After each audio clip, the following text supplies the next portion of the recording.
Christ. When I was in college, I then joined the Brotherhood of Darkness, but I didn't know that this brotherhood was something that involved satanism and other things. I thought it was a church because my friend whom I had met in college, he invited me to this brotherhood saying that it was a church.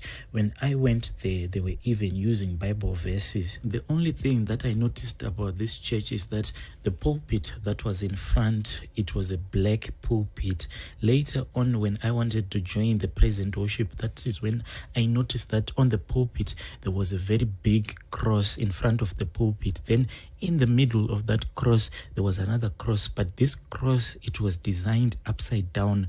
Many people didn't even realize that there was a cross in the middle of that cross. And then the pastor, he always wore black suits. Sometimes he will change colors of his suits, but most of the times he will be wearing all black. So if we were having a church service at night, what they'll do is that when they had made sure that everyone now was seated down and is in church, they will close down the two entrance doors. They were very big doors. When they had closed those doors, each and every window in that church had so many windows, so each and every window, it had something like two curtains. There was a curtain that had a lighter material, then there was another curtain with a heavy material. I saw those curtains in the shop. They are called soundproof curtains. It had a very heavy material. All of those curtains were black in color. So when they had pulled down those black curtains, there was this dark feeling in that church. Then the praise and worship team will start to sing very popular songs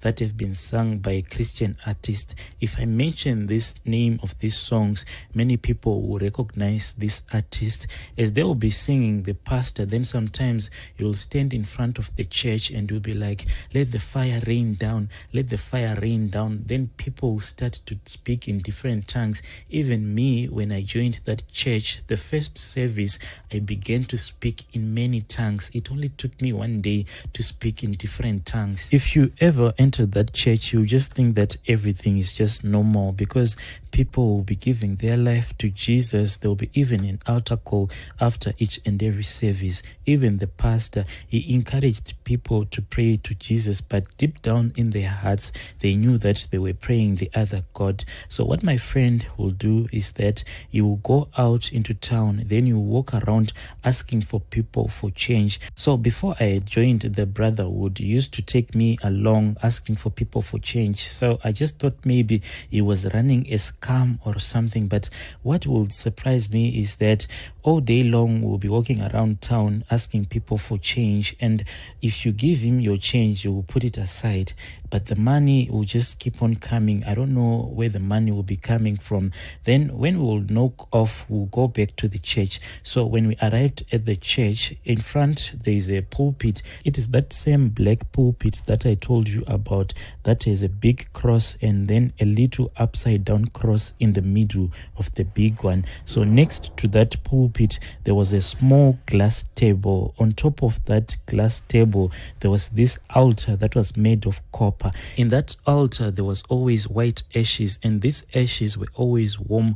I only realized that they were always warm when I joined the Brotherhood. So what my friend will do is, when we entered the church, then someone would approach us. This person will be always wearing a black gown. So you will take that money which my friend had collected the whole day, then you will place it above the altar for a little bit, then you will take that money, then they will burn that money and replace those ashes that were in that altar. That is how they stole people's destinies. So when I was accepted into the Brotherhood, to cut my story short, I was given an assignment and I was told that I only worked during the Easter holidays and also sometimes during the December holidays. What I'll do is that I'll go out and I had to spill blood for the Brotherhood. That is exactly how they stole people's destiny. So when I was accepted into the Brotherhood, my only mission is that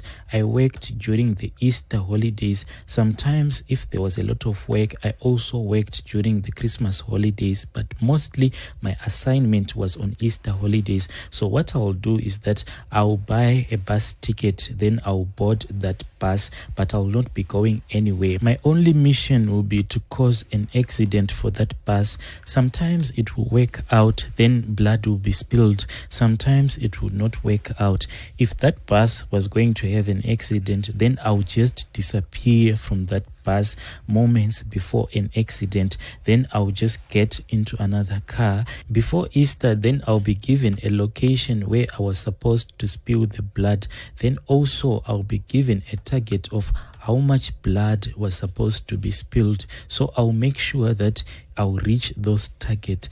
In short, this is my story. There are so many things that happened whilst I was in the Brotherhood, but some of the things I am so afraid to speak about them because I don't have any kind of protection. Some of these people are very rich people. If they don't attack you spiritually, financially, physically, they can cause you so much harm that you ever regret speaking out. So please just share this short story of mine. Dear brothers and sisters, that was a message that I received from Anonymous. What an